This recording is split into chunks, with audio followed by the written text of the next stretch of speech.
చిన్నారులు part 1లో myth పక్కింటి చెట్టు నుండి వేలాడుతున్న ఒక జ్యూసీ మామిడి పండును కొయ్యాలనుకుంది.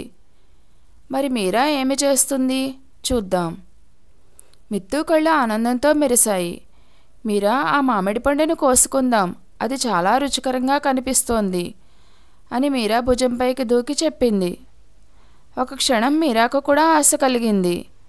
ఎందుకంటే అది ఒకే ఒక మామిడి పండు, అది కూడా దాదాపుగా కొమ్మ నుండి పడిపోయేలా ఉంది.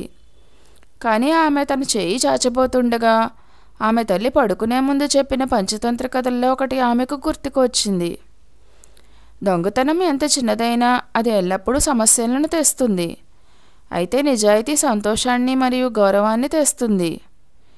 మీరా తన చేతిని వెనక్కి లాక్కుని తల అడ్డంగా ఊపింది. వద్దు మిత్తు, ఆ మామిడి పండు మనది కాదు, అడగకుండా మనం తీసుకుంటే అది దొంగతనం అవుతుంది అని గట్టిగా చెప్పింది.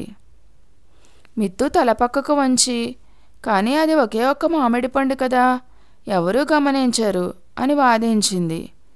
మీరా నవ్వుతూ, అలాగే మనం అనుకుంటాం మిత్తు, కానీ మనది కాని దానిని తీసుకోవడం ఎప్పుడూ సరైనది కాదు.